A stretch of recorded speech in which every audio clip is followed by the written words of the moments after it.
Kufanana. Amen, amen. Oh yeah, hallelujah. Jinoda kufanana. Jinoda kufanana. Amen, amen.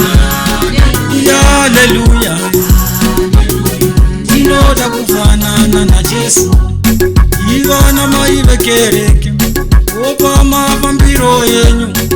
Ososeza muno ita tinoda mufanane na Yesu. Ivana baba vekereke opa mafambiro yenyu. Ososeza muno ita tinoda mufanane na Yesu. Tati vana mai vakere pamafambiro yenyu. Ososeza muno ita tinoda mufanane. Tinoda mufanane. Amen, amen. Oh yeah, hallelujah. Jinoda mufanana. Jinoda mufanana. Amen, amen. Oh yeah, hallelujah. Jinoda kufanana na Yesu. Ivana baba vekereke pamafambiro yenyu. Zeseza muno ita tinoda mufanane na Yesu. Ovana mai vekereke omapfekero yenyu. Zoseza muno ita tinoda mufanane. Tinoda mufanane. Amen, amen. Oh yeah, hallelujah. Tinoda mufanane. Tinoda mufanane. Amen, amen. Oh yeah, hallelujah. Tinoda kufanana na Yesu.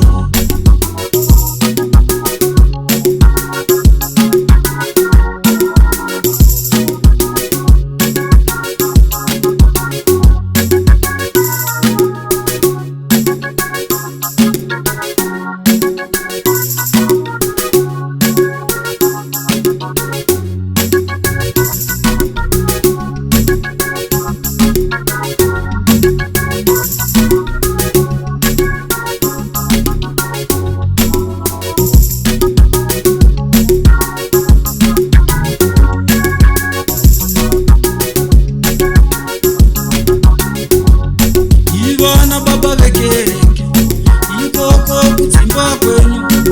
Zeseza muno ita tinoda mufanane na Yesu. Emi vana mai vekereke ikoko kumisha kwenyu. Zeseza muno ita tinoda mufanane. Tinoda kufanana.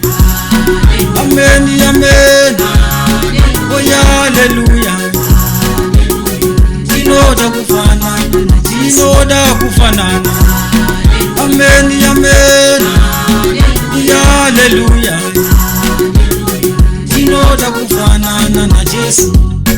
Ivana mai vekereke opa mafambiro yenyu. Ososeza muno ita tinoda mufanane na Yesu. Ivana baba vekereke opa mafambiro yenyu.